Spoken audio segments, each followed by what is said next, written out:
다 같이 묵도하심으로 주일 2부 예배를 성부와 성자와 성령님의 이름으로 하나님 앞에 거룩하게 드리겠습니다.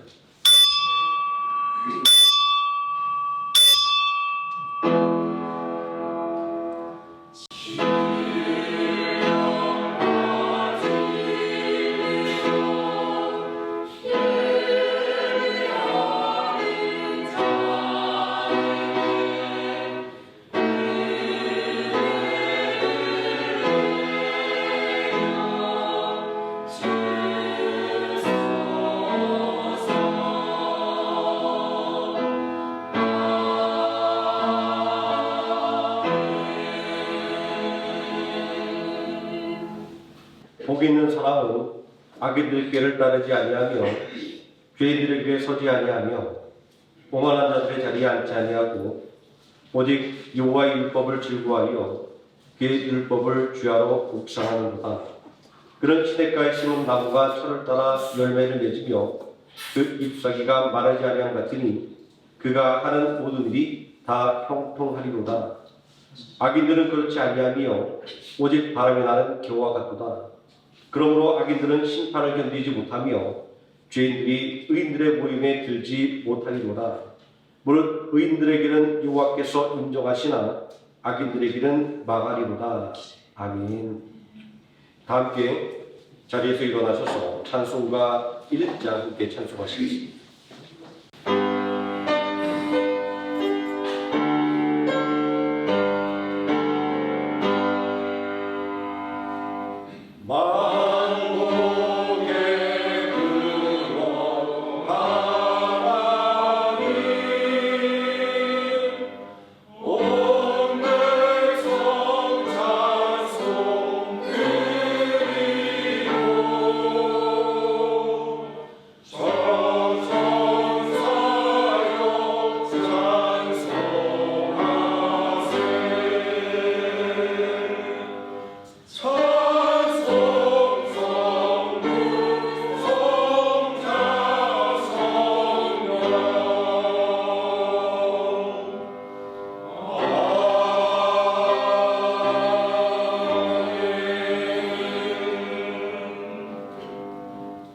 사도신경하심으로 신앙 고백드리겠습니다. 전능하사 천지를 만드신 하나님 아버지를 내가 믿사오며 그의 외아들 주 예수 그리스도를 믿사오니 그는 성령으로 잉태하사 무교부여 마리아에게 나시고 본디오 빌라도에게 고난을 받으사 십자가에 못 박혀 죽으시고 장사한 지 사흘 만에 죽은 자 가운데서 다시 살아나시며 하늘에 오르사 전능하신 하나님 우편에 앉아 계시다가 저리로서 산 자와 죽은 자를 심판하러 오시리라. 성령을 믿사오며 거룩한 공영과 성부와 성도তোমা의 복과 죄를 사하여 주신 복과 몸이 사는 복과 영원히 사는 것을 믿사옵나이다. 아멘. 자리에 앉으셔서 찬송가 481장 찬송하시겠습니다.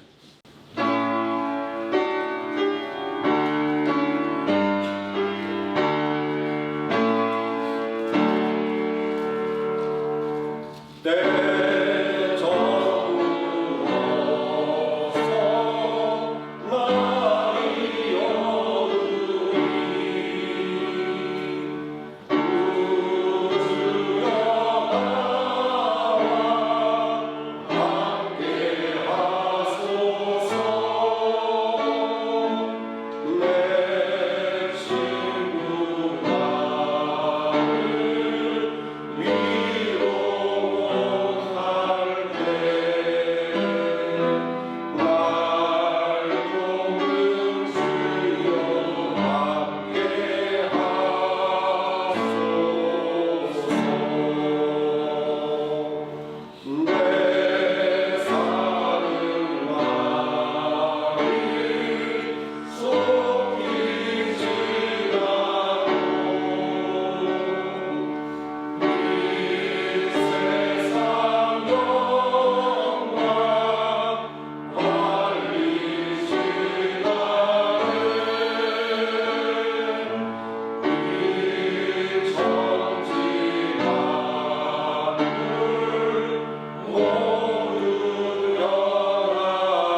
시간 함께 은혜 받아 하나님의 말씀 마태복음 13장에서 함께 보도록 하겠습니다. 마태복음 13장 1절에서 23절까지 교독하도록 하겠습니다. 제가 먼저 한 절 읽고 우리 성도 한 절씩 교독하시고 마지막 23절 함께 읽습니다.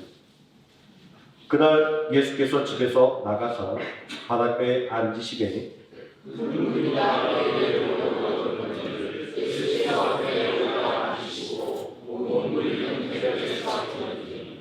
예수께서 비유로 여러 가지를 그들에게 말씀하여 이르시되 씨를 뿌리는 자가 뿌리러 나가서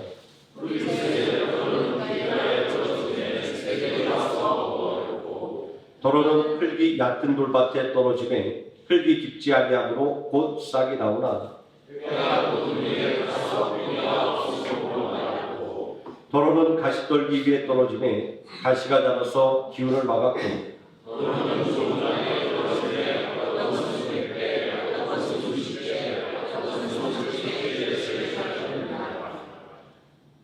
귀 있는 자는 들으라 하시니라.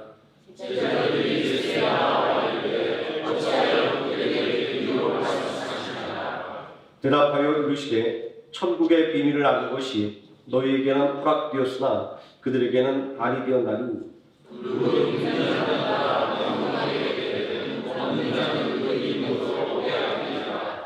그러므로 내가 그들에게 비유로 말하는 것은 그들이 보아도 보지 못하며 들어도 듣지 못하며 깨닫지 못함이니라.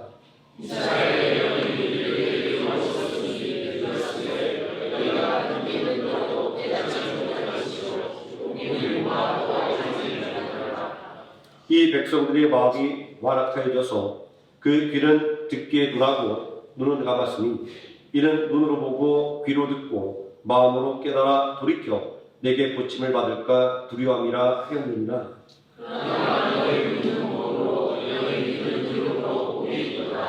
내가 진실로 너희에게 이르노니 많은 선지자와 의인이 너희가 보는 것을 보고자 해도 보지 못하였고 너희가 듣는 것들을 듣고자 해도 듣지 못하였느니라. 아무나 천국 말씀을 듣고 깨닫지 못할 때는 악한 자가 와서 그 마음에 뿌려진 것을 빼앗나니 이는 곧 길가에 뿌려진 자요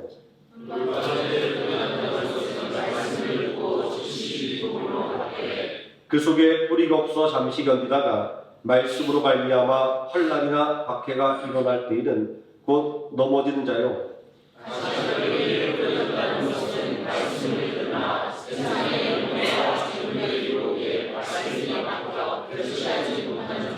함께 읽습니다. 좋은 땅에 뿌려졌다는 것은 말씀을 듣고 깨닫는 자들이 결실하여 어떤 것은 100배, 어떤 것은 60배, 어떤 것은 30배가 되느니라 하시더라. 아멘. 하충수 안수사님 나오셔서 우리를 대표해서 기도해 주시겠습니다. 사랑과 은혜가 풍성하신 하나님 아버지, 천지 만물을 창조하시고 하루를 기려 거룩하게 하시며 안식토록 하게 하시는 바다, 오늘을 줄로 하나님 앞에 예배와 영광과 감사와 찬송을 올려드립니다. 한 주간 세상 살면서 흰옷이 검문제로 물들었으나 예수님의 피로 정결케 해주신 은혜에 의지하여 아버지 앞에 나아왔사오니 저희 지연죄를 도말하시고 사망을 이기신 예수님을 따라 새 사명을 받아 거듭난 저희로 받아 주옵소서. 하나님께서 독생자 아들 예수님을 십자가에 내어두신 것 같이 아브라함도 귀한 독자 이삭을 제물로 드린 믿음을 따라 저희도 저희에게 주신 가장 귀한 것을 아낌없이 드릴 것을 결단하는 귀한 예배가 되게 하여 주시옵소서. 모든 철학과 지식으로 스스로 높아져 교만하고 이웃 사랑할 줄 모르며 가진 자의 시기질투하고 분쟁과 다툼이 만연한 지금에 예수님을 대장으로 뒤따르는 저희는 세상의 빛과 소금의 역할을 다할 수 있도록 사랑과 온유함을 다하여 주옵시며 저희 생명나무 교회 믿음의 성도들은 거룩한 교제로 이러한 세상에 맞서서 피곤치 않도록 새 힘을 충전하는 귀한 나눔이 활발히 일어날 수 있도록 성령님께서 역사하여 주시옵소서. 하나님 아버지, 이 세상 살면서 하나님 영광을 가리지 않기 위해 간구하옵니다. 세상을 위해 허락해 주신 직장과 사업체에 열과 성을 다하고 상사와 동료와 직원 대하기를 주님께 하듯 하되 하는 일에 얽매여 주님을 멀리하는 일이 없도록 하여 주옵시고, 직장 상황이 힘들고 또 일거리가 적어 어려운 성도는 시험 들지 않도록 주님께서 저희들을 일일이 돌봐주시며 믿지 않는 사람에게 하나님 계심을 증거하고 주님께 돌아오는 귀한 역사가 있게 하시며 모든 열매로 찬양이 넘치게 하여 주시길 원합니다. 아울러 몸된 교인의 평안을 위해 간구합니다. 베트남 사역의 모든 십자가를 홀로 짐으로 심신이 쇠진한 김동기 원로 목사님과 또 이곳에 뜻이 있어 주님께서 보내신 여러 환우의 건강 회복을 위해 간절히 기도합니다. 저희 몸에 심으신 이 가시로 연단을 주시는 주님의 뜻을 겸허히 살피되 이 병마에 저희가 굴복지 않게 주님 붙잡아 주시며 또 병마에서 벗어나는 여러 과정이 오히려 귀한 간증이 되므로 찬송과 감사가 넘치는 교회가 되게 하여 주시옵소서. 특히 대학 진학을 준비하는 김다니엘, 문민영, 황민서 친구에게는 다니엘과 새 친구와 같이 하나님을 아는 어떤 명철과 같이 해서 총명과 지혜도 허락하셔서 목표한 바를 이루게 하시고 장차 하나님께서 귀 쓰임 받는 자리까지 이르게 하여 주시옵소서. 아멘. 모든 영광과 감사와 찬송을 위해 저희 모두가 십자가 분명되게 하시고 교회 모든 기관에 성령에 불붙게 하시어 하루에 세우신 이 생명나무 교회가 복음 선교의 전진기지로 그 역할을 다할 뿐 아니라 홀로 변방위지에서 오늘도 주님 복음을 들고 전하는 선교사들의 사역까지도 지원할 수 있는 능력을 갖춘 귀한 교회로 성장하길 원합니다. 또한 이곳 베트남에 출장으로 다니거나 또 잠시 파견으로 머무는 성도들이 하나님을 잊지 아니하고 처음 사랑을 회복토록 돕는 오아시스와 같은 교회, 덤벼와 같은 교회가 되게 하여 주시며 머물다 간 성도들 어디에 있든지 교제와 믿음의 끈이 끊어지지 않도록 하여 주심으로 주님 앞에서 귀한 교제의 열매가 맺게 하여 주시옵소서. 오늘 이 예배와 주님 몸된 예배를 온전케 하는 모든 성도를 위해 기도합니다. 예배의 거룩함과 은혜를 다하는 찬양대, 성가대, 그리고 여러 보이지 않는 헌신의 손길 하나라도 놓침이 없으신 주님께서 그 정성을 기억하여 주옵소서. 매주 예배 후 주님의 몸과 피를 나누는 성망찬의 공개의 수고를 아끼지 않으시는 큰 사모님의 아름다운 손길을 살펴주시고 주일 새벽을 깨우는 부산함으로 주일학교와 학생부를 통해 섬기는 선생님들의 노고도 주님 모두 아시오니 이 땅에서 자손수대까지 하늘에서는 비교할 수 없는 복록으로 갚아주신다는 약속을 믿고 아멘으로 달려갈 길 다하는 복된 삶을 살게 하여 주시옵소서. 또한 새벽을 예배를 위해 저 멀리 김북과 강림 흥행에서 주님의 교회와 말씀을 사모하여 이른 아침부터 준비하여 달려오는 성도들의 발걸음을 주님 한량없는 은혜로 화답하여 주시며 힘써가는 길 주님의 손길로 덮어 지켜보아여 주시옵소서. 말씀을 전하시는 김송민 담임 목사님에게는 말씀의 금으로 심령을 쪼개는 복음이 선포될 수 있도록 성령님께서 역사하여 주시옵고 교회 모든 일 감독함에 부족함 없도록 능력의 두루마기를 입혀 주심과 교회 재정이 부족하여 변변치 못한 사례로 늘 가란 형편에 있음에도 주일학교와 교회 관련을 묵묵히 도우시는 작은 사모님과 두 자녀에게 주님께서 손수 위로하여 주시옵소서.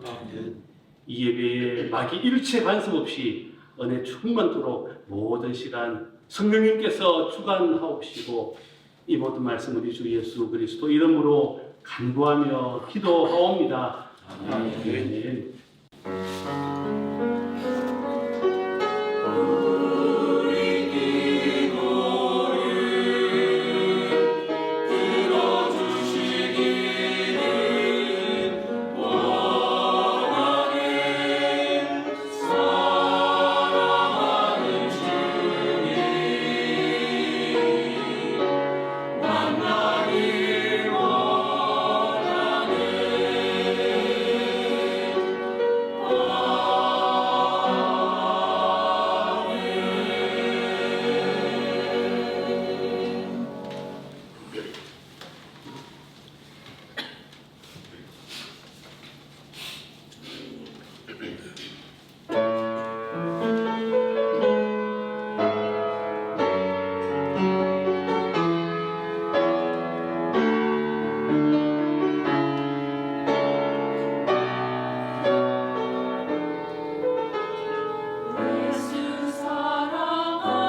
볼 때마다 매번 많은 은혜를 받을 것 같습니다. 이번 주는 제가 조금 마음적으로 힘들었어요. 왜 힘들었냐면 말씀을 준비하는데 이번 주는 굉장히 말씀이 준비하기 너무 힘들어서 요즘 아이들이 하는 말로 현타 갖다 보더라고요.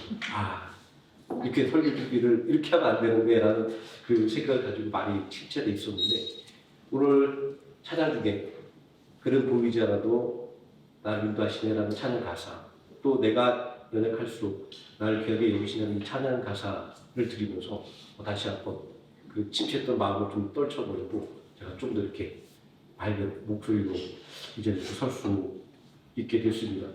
찬양가들이 이렇게 우리에게 말할 수 없는 그런 은혜를 준 것 같습니다. 늘 귀한 시간 들여서 또 여러 가지 불편함 중에도 마다하지 않고 찬양을 봉사해주시는 우리 찬양팀 성가대 또 감사의 말씀드립니다. 고맙습니다. 우리 함께 봉독한 하나님의 말씀, 복 있는 사람이라는 제목으로 하나님의 말씀에 은혜를 나누고자 합니다. 복이란 무엇일까요? 어떤 분이 이렇게 글을 쓰셨더라고요. 복이란 가난한 사람에게 물으면 돈이 많은 것이 복이라고 합니다. 돈 많은 사람에게 물으면 건강한 것이 복이라고 합니다. 건강한 사람에게 물으면 화복한 것이 복이라고 합니다. 화복한 사람에게 물으면 자식이 있는 것이 복이라고 합니다. 자식이 있는 사람에게 물으면 무자식이 복이라고 합니다. 결국 복이라고 하는 것은 남에게는 있는데 나에게는 없는 것을 얻게 되는 것을 복이라고 생각하는 것 같습니다.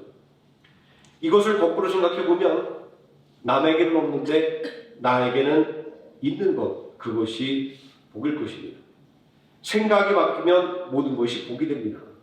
정말 고개가 끄덕여지는 이야기입니다. 복이라고 하는 것은 본질적으로 나에게 주어진 것을 공허하는 마음이기 때문입니다.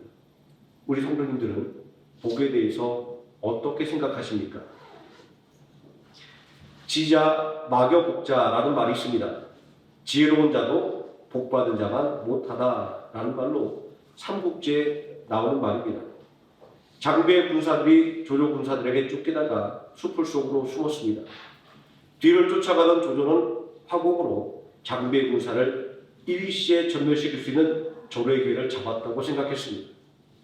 조조는 그의 계략대로 숲풀의 불을 질렀지만 갑자기 하늘에서 한 점의 검은 구름이 피어오르더니 난데없이 장대 같은 소나기를 마구 퍼부었습니다. 장비의 군사들은 소나기 때문에 가까스로 죽음을 모면했습니다. 대성을 바로 눈앞에 두었던 조조는 이 광경을 보고 지자 막여복자라고 탄식을 했다고 합니다. 아무리 지략이 뛰어나고 지혜로운 사람이라 할지라도 복받은 사람만큼은 못하다라는 말입니다. 이 이야기를 통해서 드러나는 복의 본질은 내가 만들어내는 것이 아니라 하늘로부터 받은 은혜라는 것입니다. 이 복이라고 하는 글자가 있습니다. 제가 PPT를 준비 못해서 뒤도 잘 보이시나요? 자, 이 복이라고 하는 글자가 있는데 이 글자를 이렇게 풀어놓은 것을 봤습니다. 앞에 보일 시전에 이렇게 부활 부자를 이렇게 써서 복이라는 글자를 만들었습니다. 자, 이 보일시라고 하는 글자는 하늘에서 사람에게 내려준다라는 상형 문자이고 또 이 가득할 복이라고 하는 글자는 가운데가 볼록하게 불러있는 항아리를 형성한 상형 문자라고 합니다. 자, 이런 의미에서 제가 보니까 중국 사람들이 춘절에는 이 복복자를 이렇게 거꾸로 붙여놓는다고 해요. 그러니까 복이 하늘에서 내려오는 것이다 라는 의미로 그렇게 붙여놓는다라고 합니다. 여기서 궁금해지는 것이 있습니다. 그러면 성경은 복을 어떻게 정의하고 있는가라는 것입니다. 본문 16절 말씀을 보니까 그러나 너희의 눈은 복으로 너희 귀는 들음으로 복이 있도다라고 복을 정의하고 있습니다. 온갖 정보가 넘쳐난 시대에 가치 판단을 내리기 어려운 시대에 무엇을 보고 무엇을 듣는 것이 복일까요? 뭐 세상 사람들처럼 부동산 정보, 주식 정보 등을 보고 듣는 것이 복일까요? 예수님은 복에 대해서 이렇게 정의했습니다. 본문 16절에 그러나 너희 눈은 복으로 너희 귀는 들음으로 복이 있도다라고 말합니다. 여기서 그러나라는 말에 주목할 필요가 있습니다. 세상 사람들이 말하는 중요한 정보를 듣는 것도 복입니다. 하지만 그러나라고 하는 말씀은 세상이 말하는 것보다 더 큰 복, 더 좋은 복이 있다는 것입니다. 이러한 예수님의 말씀은 천국 복음을 듣는 것이 참된 복이라는 것입니다. 왜냐하면 복음을 듣고 믿는 사람을 구원으로 인도하는 것이기 때문입니다. 예수님은 사람이 천하를 얻고도 제 영혼을 잃으면 무엇이 유익하리요? 라는 말씀으로 생명의 중요성을 강조한 바 있습니다. 그러므로 주 예수를 믿으라. 그리하면 너와 내 집이 구원을 받으리라. 사도행전 16장 31절 말씀은 복음의 핵심 중에 핵심이라고 말할 수 있습니다. 성경이 증거하는 것처럼 천국 복음을 듣는 것이 복인데 왜 사람들은 천국 복음을 듣게 인색한 것일까요? 우리는 그 이유를 본문의 말씀에서 찾아볼 수 있습니다. 예수님은 천국 복음을 전할 때 이 천국 복음은 비밀이다 이렇게 말씀하셨습니다. 11절에 보니까 대답하여 이르시되 천국의 비밀을 아는 것이 너희에게는 허락되었으나 그들에게는 아니려다니 라고 말입니다. 이 말씀을 잘못 이해하면 비유를 이해할 수가 없습니다. 흔히들 사람들은 비유는 어려운 것, 비밀스러운 것이라고 생각합니다. 그래서 이단과 사이비들은 비유풀이에 집착하면서 아주 신박한 풀이법을 제시하면서 사람들을 현혹하는 것입니다. 예수님께서 천국 복음을 비밀이라고 이야기하고 있는 것은 천국 복음은 허락하는 사람들에게만 알려준다라는 의미입니다. 즉 택함 받은 사람만 천국 복음의 비밀을 깨달을 수 있다라는 이야기입니다. 그러므로 이해하기 어려운 비유로 말하기 때문에 비밀이 되었다라는 의미가 아닌 것입니다. 비유는 이해를 돕기 위해서 잘 알려진 사물과 비교하는 것입니다. 이 비유가 어렵지 않은 것은 이 비유 속에는 그 시대 사람들에게 합의된 코드가 있기 때문입니다. 예를 들면 우리가 어떤 사람에 대해서 물어볼 때 그 사람 어때? 라고 물어볼 때 그 사람 장군 것 같아 라고 이야기하면 우리는 이렇게 생각하겠죠. 그 사람 진짜 잘생겼나 보다 라고 생각할 겁니다. 이것이 비유입니다. 그런데 비유가 어렵다고 느껴지는 것은 이렇게 합의되어 있는 코드를 알지 못하기 때문입니다. 아마 요즘 학생들에게 너 장동건처럼 생겼어, 뭐 고성처럼 생겼어 라고 말한다면 알아듣는 신부가 별로 없을 것입니다. 비유를 이해하기 위해서 필요한 것은 합의된 코드에 대한 지식을 배우는 것입니다. 이 합의된 코드로 풀어야 되는 비유의 속성 때문에 비유는 우리의 이해를 돕는 것이면서 동시에 이해할 수 없게 만드는 비밀도 되는 것입니다. 이런 데서 예수님은 본문 11절에서 대답하여 이르시되 천국의 비밀을 아는 것이 너희에게는 허락되었으나 그들에게는 아니려나니 이렇게 말씀하는 것입니다. 천국 복음이 아무리 좋은 것이랄지라도 알아듣지 못하고 이해하지 못하면 아무런 도움이 되지 않는 것입니다. 얼마 전에 저희 옆집에서 불이 났습니다. 아무도 없는데 고양이가 인덕션에 올라와서 밟아서 불이 났는데 화재 경보기가 울리고 뭐라고 이야기하는데 도무지 알아듣을 수가 없어요. 저희 막내딸이 이러는 겁니다. 아빠, 뭐라는지 도무지 뭐라고 알아듣을 수가 없어서 우리가 불이 나서 죽는다 그래도 모를 것 같아요 라는 이야기를 했었습니다. 우리가 알아듣지 못한다고 한다면 얼마나 답답한 상황인가라는 것들을 그 경험을 통해서 또 한번 생각해 보게 되었습니다. 우리가 교회 안에서 예배를 드리고 또 성경에 대해서 배우는 것은 성경을 이해하는 올바른 방식을 배우기 위해서입니다. 자, 오랜 세월 쌓여온 성경 주석과 연구들은 성경을 올바르게 이해하는 데 필요한 합의된 코드인 것입니다. 우리가 최소한 성경을 이해하는 데 있어서는 만큼은 세상 사람들이 말하는 신박함, 신비함이라고 하는 것을 조심해야 되는 이유입니다. 또 한편으로 세상 사람들이 천국 복음을 들어도 감동이 없고 천국 복음에 관심 없는 이유는 이렇게 합의되어 있는 코드에 대해서 무지하기 때문입니다. 클래식 음악을 들을 때 많은 사람들이 지루하게 느끼거나 예술 작품을 볼 때 이해가 되지 않는 것도 바로 이런 이유 때문입니다. 아는 만큼 들리고 아는 만큼 보이는 것입니다.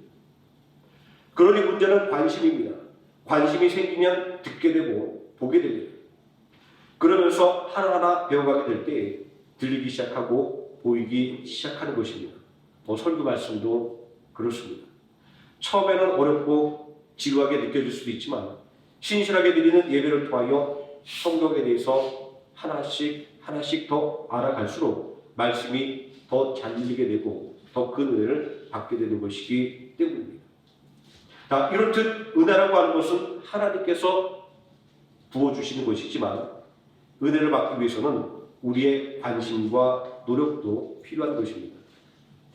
열왕기하 3장에 보면 북이스라엘, 남유다, 에돔의 연합군이 모압과 싸움하는 이야기가 기록되어 있습니다. 전쟁이 시작되기도 전에 연합군은 물이 떨어져 죽을 지경이 되었습니다. 메마른 광야에서 물을 구할 곳이 없었기 때문입니다. 엘리사 선자의 도움을 받아서 하나님께 물을 달라고 간절하게 기도했을 때 하나님께서는 뜬금없이 도랑을 깊게 파라고 명령하셨습니다. 연합군은 하나님의 말씀에 순종하여 메마른 땅에 도랑을 깊게 팠습니다. 그러나 아무런 일도 일어나지 않았습니다. 하지만 다음날 아침에 에돔 땅에서 물이 흘러들어와 도랑에 가득 차게 되었습니다. 아침 해가 도랑에 가득한 물을 비출 때 물에 비친 붉은 태양빛을 보고 모압 군대는 연합군이 서로 죽여서 피가 가득한 것이라고 생각했습니다. 이에 모압 군대는 연합군의 진영을 약탈하러 왔다가 하나님의 은혜로 말미암아 한껏 기세가 올라있는 연합군에게 크게 패배하고 말았습니다. 하나님의 말씀에 순종할 때 연합군은 물을 얻어서 생명을 구할 수 있었고 기대하지 못했던 큰 승리까지 거둘 수가 있었던 것입니다. 그러니 뭐니 해도 하나님의 말씀을 듣고 순종하는 것이 가장 큰 복인 것입니다. 하나님의 말씀을 듣고 순종하는 사람이 복이 있는 사람입니다. 그러나 너희 눈은 보므로 너희 귀는 들음으로 복이 있도다라는 예수님의 말씀처럼 말입니다. 그런데 하나님의 말씀에 관심이 없다고 한다면 어떻게 되겠습니까? 관심이 없다면 귀를 막고 듣지 않게 됩니다. 눈을 감고 보지 않게 됩니다. 듣지 않고 보지 않는다면 아무것도 이해할 수 없습니다. 아무런 은혜도 받을 수 없습니다. 아마 열왕기하 3장에 나오는 연합군이 하나님의 말씀에 관심이 없었다고 한다면 하나님의 말씀을 들을 수도 없었고 혹시라도 하나님의 말씀을 들었다 할지라도 순종하지 않았을 것입니다. 그래서 물이 없어서 죽고 말았을 것입니다. 모압 군대에게 패배하고 말았을 것입니다. 천국 복음도 마찬가지입니다. 천국 복음에 대해서 아무런 관심이 없는 사람은 천국 복음에 눈을 감고 귀를 막아버릴 것입니다. 우리는 이러한 경우를 주변에서 자주 경험하게 되지 않습니까? 그래서 예수님은 이러한 무관심을 완악한 마음이다 이렇게 불렀습니다. 이 완악이라고 하는 말은 억세게 모질고 고집스럽다라는 뜻입니다. 성경적으로 풀어서 말하면 이 완악이라고 하는 말의 뜻은 하나님의 뜻을 외면하는 것, 하나님께 잘못을 계속 저지르는 것, 하나님께 반항하는 것, 하나님이 싫어하는 이전의 나쁜 행실로 돌아가는 것이라고 하는 의미입니다. 애굽의 바로가 대표적인 인물입니다. 예수님은 이러한 무관심한 모습을 본문 15절에서 이 백성들의 마음이 완악해져서 그 귀는 듣기에 둔하고 눈은 감았으니 이는 눈으로 보고 귀로 듣고 마음으로 깨달아 돌이켜 내게 고침을 받을까 두려워함이라 했느니라 이렇게 말씀하고 있습니다. 한마디로 복 받을까봐 관심을 두지 않았다라는 말입니다. 성경이 말씀하고 있는 복, 예수님이 말씀하는 복의 의미는 이제 분명해졌습니다. 하나님의 말씀을 듣기 싫어하는 바로가 당한 일을 생각해 보면 말입니다. 바로는 하나님의 말씀을 듣기 싫어할 때 10가지 재앙을 당해야 했습니다. 그러고도 깨닫지 못했던 것은 하나님의 말씀에 조금도 관심이 없었기 때문입니다. 하나님의 말씀을 듣기를 싫어했기 때문입니다. 이러한 사실은 그의 마음이 얼마나 완악했는지를 반증하는 것입니다. 이러한 바로의 모습을 생각할 때 참된 복은 나에게 없는 것을 받는 것, 그리고 내가 원하는 것을 받는 것이 아니라 천국 복음을 들을 때 순종하는 것입니다. 예수 그리스도를 믿고 구원을 받는 것입니다.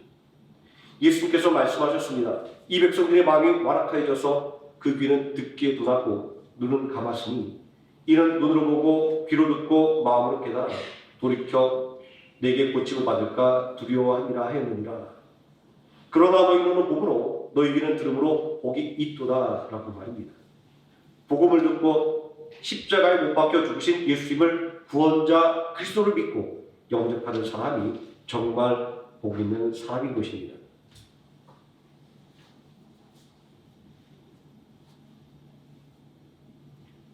복 있는 사람은 하나님의 말씀을 듣고 순종하는 사람입니다. 왜냐하면 하나님의 말씀에 순종하는 것은 복받는 길이기 때문입니다. 히브리서 11장에 되어 있는 믿음의 사람들은 모두 다 하나같이 하나님의 말씀을 듣고 순종했습니다. 그렇게 히브리서 11장 6절은 믿음이 없이는 하나님을 기쁘시게 하지 못하나니 하나님께 나아가는 자는 반드시 그가 계신 곳과 또한 자기를 찾는 자들에게 상 주시는 이심을 믿어야 할지니라 이렇게 말씀하는 것입니다.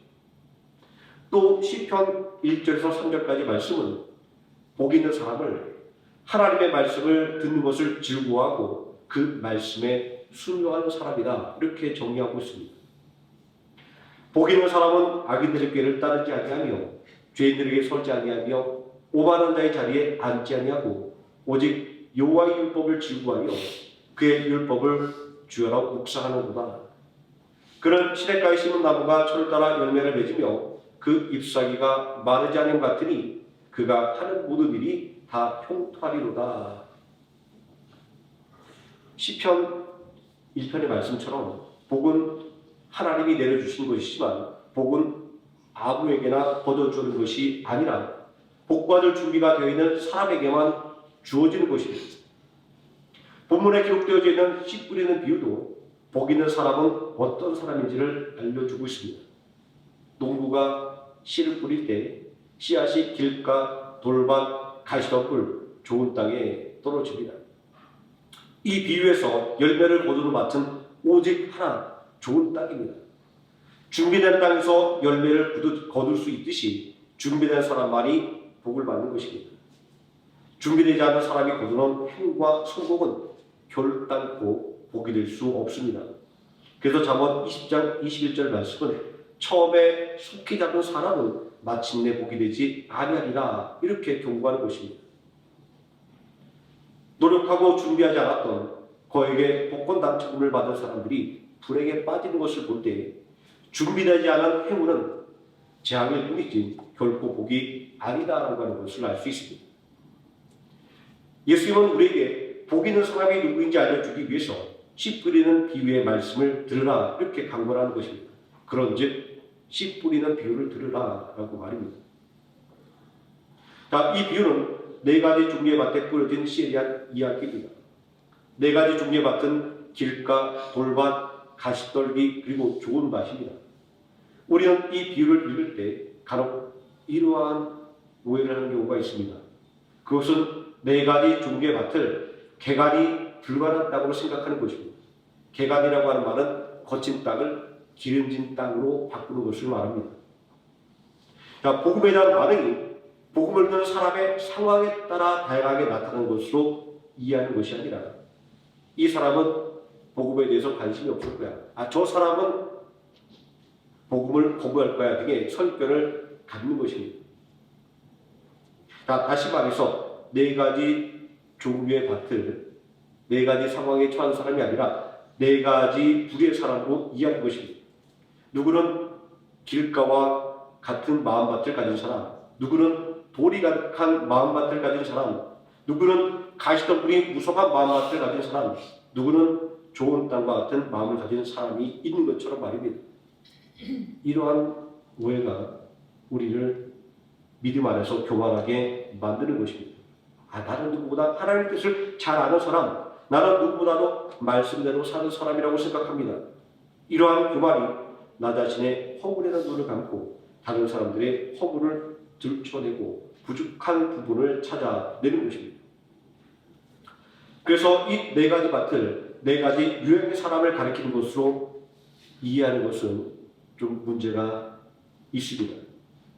복음을 대하는 네 가지 방식이 있다는 것으로 이해할 때 우리는 이 비유의 말씀을 좀 더 예수님의 의도에 맞게 이해할 수 있습니다. 이 씨 뿌리는 비유에 등장하는 네 종류의 밭은 한 사람 안에 있는 마음밭에 관한 것이기 때문입니다. 자, 왜냐하면 기름진 좋은 밭도 내버려두면 잡초가 무성해집니다. 땅을 갈아 엎지 않으면 기름진 땅이라고 할지라도 단단해집니다. 돌과 쓰레기가 쌓이기 시작합니다. 반대로 굳어진 땅도 갈아 엎으면 부드러워집니다. 돌밭도 돌을 골라내면 쓸만한 땅이 됩니다. 가시덤불 밭도 가꾸면 좋은 밭이 됩니다. 아주 오래전에 저희 아버지와 산비탈에 있는 조그만 땅을 빌려서 텃밭을 가꿨던 적이 있습니다. 가시덤불과 돌들로 뒤엎인 쓸모없는 땅이었습니다. 그러나 돌을 골라내고 가시덤불을 뽑아내고 움푹 파인 곳을 메우니 농사를 지을 만한 땅이 되었습니다. 거기에 거름을 주고 정성을 들이니 풍성한 수확을 거두는 기름진 땅이 되었습니다. 저는 이러한 경험을 통해서 씨 뿌리는 비유에서 예수님께서 말씀하는 이 네 종류의 밭을 그 말씀을 듣는 사람의 마음밭이 어떠한 상태인가를 점검하라라는 말씀으로 이해하게 되었습니다. 예수님의 말씀에 따라 내 마음밭의 상태를 점검해 보았습니다. 어떤 날은 염려와 세상 유혹에 흔들리는 가시덤불이 무성할 때도 있었습니다. 어떤 날은 문제로 인해 걸려 넘어지게 만드는 돌이 가득한 때도 있었습니다. 어떤 날은 낙심하여 마음이 굳어진 때가 있었습니다. 왜 이렇게 되었을까요? 우리가 처음 하나님 앞에 나왔을 때는 우리를 위해 십자가를 지신 예수님을 믿음으로 말미암아 구원받은 은혜에 대한 기쁨과 감사가 넘치는 좋은 마음밭이었는데 말입니다. 그런데 왜 이렇게 기쁨과 감사를 잃어버리고 황폐한 마음밭으로 변하게 되는 것일까요? 예레미야 4장 4절 말씀은 묵은 땅을 갈고 가시덤불에 파종하지 말라 경고하고 있습니다. 호세아서 10장 10절 말씀은 너희 묵은 땅을 기경하라 이렇게 말씀하고 있습니다. 우리는 여기에서 우리의 마음밭이 황폐해지는 이유를 발견할 수 있습니다. 그것은 우리가 우리의 마음을 방치했기 때문입니다. 우리가 하나님을 성실하게 예배하지 않는다고 한다면 우리의 마음은 굳어집니다. 우리가 말씀을 배우지 않으면 우리 마음에 낙심이 찾아옵니다. 우리가 기도하지 않으면 우리 마음에 염려와 근심이 가득하게 됩니다. 우리가 찬양하지 않으면 우리 마음에 기쁨을 잃어버리게 됩니다. 하나님을 바라보지 못하는 삶은 점점 삭막해져 갑니다. 좋은 땅도 경작하지 않으면 잡초가 자라기 시작하고 단단하게 굳어지며 돌과 쓰레기가 하나둘씩 늘어가는 것처럼 말입니다. 하루에서 길을 걸어가다 보면 텅 비었던 공터가 순식간에 쓰레기장으로 변하는 것을 보곤 합니다. 이런 장면을 보면서 우리의 마음을 방치하는 것이 얼마나 큰 위험을 초래하는 것인가 라는 것을 깨닫곤 합니다. 그러므로 하나님의 자녀인 우리는 우리의 마음밭을 가꿔야 하는 것입니다. 마음밭을 지켜야 되는 것입니다. 이것이 복 있는 사람이 되는 비결이기 때문입니다. 그러면 어떻게 하는 것이 우리의 마음밭을 지키고 가꾸는 것일까요? 그것은 예배 드리는 것입니다. 우리는 하나님께 드리는 예배를 통하여 하나님의 자녀라고 하는 나의 정체성을 확인하게 되기 때문입니다. 왜냐하면 예배라고 하는 것은 믿는 사람의 외적인 표지이기 때문입니다. 또 말씀을 의지하여 문제를 이겨내야만 합니다. 예수님께서 하나님의 말씀으로 마귀의 시험을 이기고 승리한 것처럼 말입니다. 또 기도를 통하여 근심과 걱정을 떨쳐버려야 합니다. 그리고 찬양을 통하여 기쁨을 회복해야 합니다. 함께하는 예배가 강조되는 것은 이 예배 안에 우리 마음밭을 지키고 가꾸는 모든 방법들이 들어있기 때문입니다. 히브리서 11장 6절은 믿음이 없이는 하나님을 기쁘시게 못한다 라고 말씀하고 있습니다.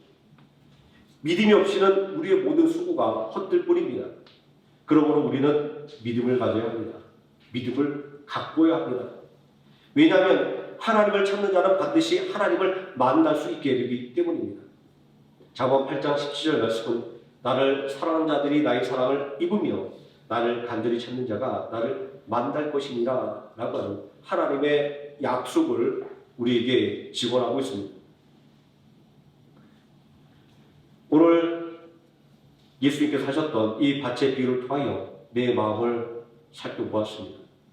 믿음이 없어서 낙심했던 때가 있었습니다. 믿음이 없어서 원망과 불평하던 때가 있었습니다. 믿음이 없어서 마음이 완고했던 때가 있었습니다. 하지만 지금 내가 좋은 밭이 아니라고 낙심할 필요는 없습니다. 지금 내가 좋은 밭이 아니라고 자책할 필요도 없습니다. 지금 나의 삶의 자리에서 내 마음밭에서 원망과 불평이라고 하는 돌을 캐내십시오.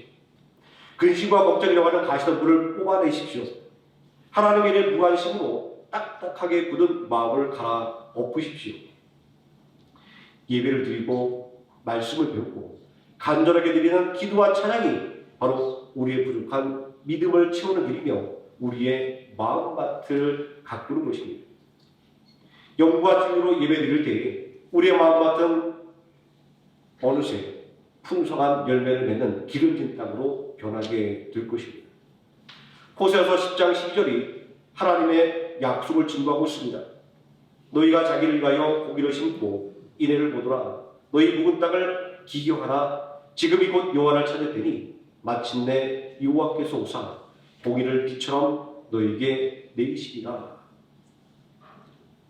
복 있는 사람은 많은 것을 소유한 사람이 아닙니다. 그러나 너희는 복으로 너희는 들음으로 복이 있도다라는 예수님의 말씀처럼 예수님이 구원자 그리스도임을 알고 믿는 것이 복인 것입니다. 주 예수를 믿으라. 그리하면 너와 네 집이 구원을 받으리라. 이 복음의 메시지에 언제나 귀를 기울이는 순종으로 우리의 마음밭을 일구어서 구원의 복을 풍성히 받는 하루의 생명학교의 성도님 되시기를 예수님의 이름으로 축원드립니다. 아멘. 기도하시겠습니다. 전능하신 아버지 하나님, 우리는 복을 생각할 때마다 복 받기를 원할 때마다 내게 없는 것을 바라보며 낙심했고 또 원망과 불평을 했습니다. 그러나 진정한 복은 하나님의 말씀을 듣고 깨닫고 예수 그리스도를 구주로 믿어 구원받아 영원한 하나님 나라의 백성이 되며 전능하신 하나님의 사랑받는 자녀가 되는 것임을 오늘 말씀을 통하여 깨닫습니다. 하나님의 자녀가 걸어가는 길을 하나님께서 지켜주심으로 말미암아 언제나 넘어지지 않고 승리할 수 있다는 하는 것을 우리가 왜 알지 못했는지를 오늘 말씀을 통하여 깨닫습니다. 오늘 나에게 없는 것을 바라보지 말게 해주시고 하나님께서 나에게 주신 것, 그리고 또 나를 통하여 하시기를 원하는 일들을 바라보며 우리가 이 땅에서 얼마나 복받은 존재인가를 온전하게 깨닫고 복받은 자처럼 생각하며 복받은 자처럼 행동함을 통하여 진정으로 하나님께서 우리에게 주신 그 무한한 복을 온전히 받아 누리는 귀한 하나님의 자녀, 귀한 성도 되게 하여 주시옵소서. 예수님의 이름으로 기도드립니다. 아멘. 찬송가 162장 찬송하시겠습니다.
잠시 주의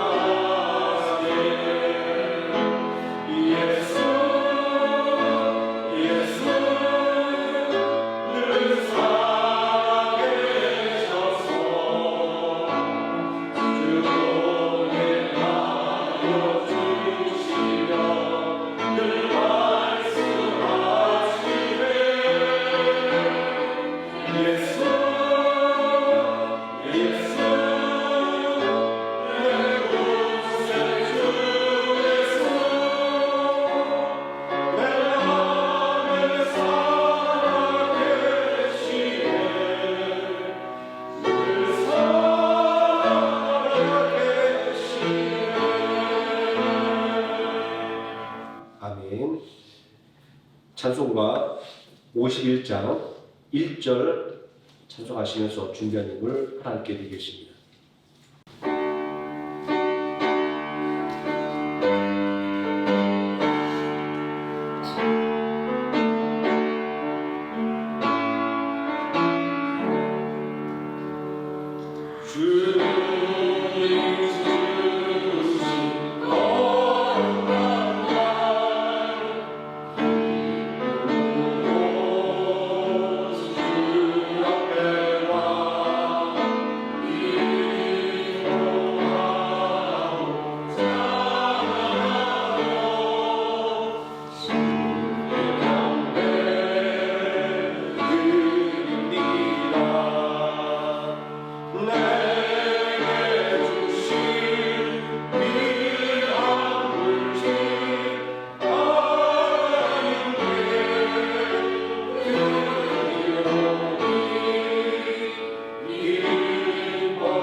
복음기도 드리겠습니다.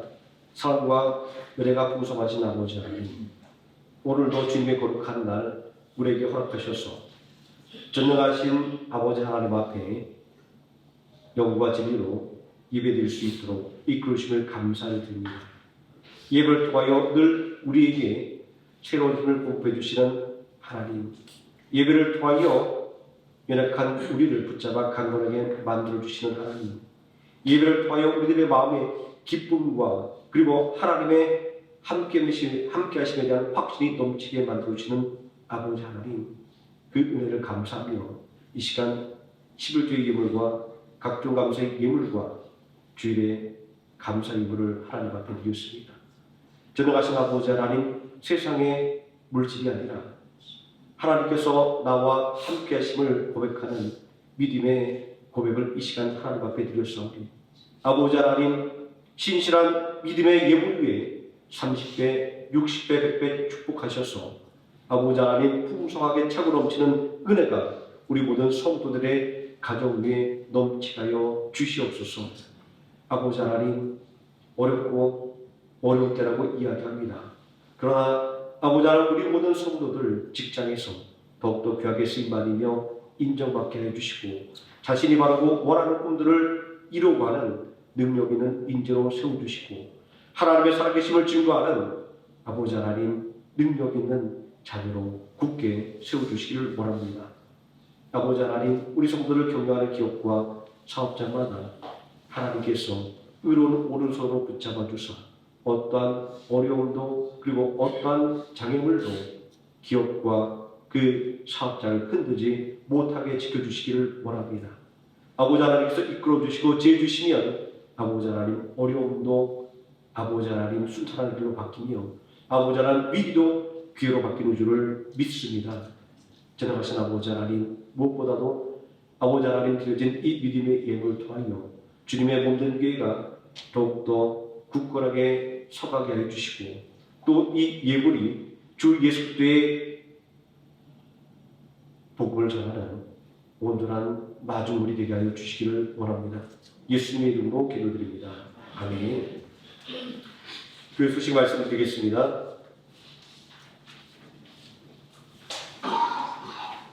주일 예배 오후 12시 30분에 목양실에서 운영예배가 있습니다. 운영예배 위원들은 참여해 주시면 고맙겠습니다. 베트남어 강좌가 매주 목요일 10시 30분에서 12시 반까지 교육관에서 있습니다. 하루의 생명함께 송가대, 송가대원을 모집합니다. 또 예비 20분 전부터 찬양으로 예배를 준비합니다.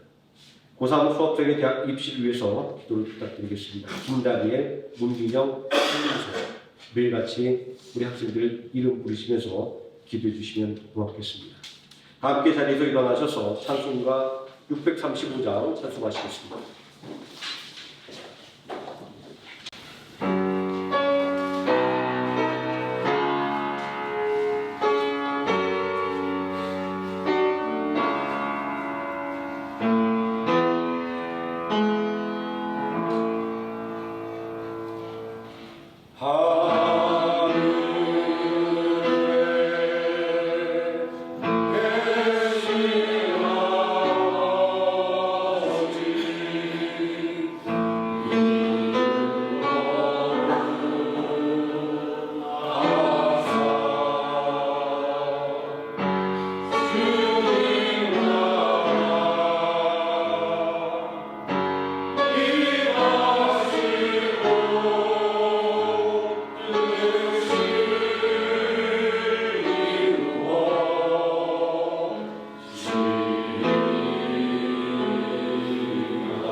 지금은 우리를 구원하신 예수 그리스도의 은혜와 우리를 위하여 독생하신 아들 예수 그리스도를 십자가에 내주신 성부 하나님의 사랑과 오늘도 우리와 함께 동행하시는 성령 하나님의 임마누엘이 오늘 한 마음으로 예배드린 모든 성도들 머리 위에와 하루의 생활 함께 머리 위에 지금부터 영원토록 함께 계실지어다. 아멘.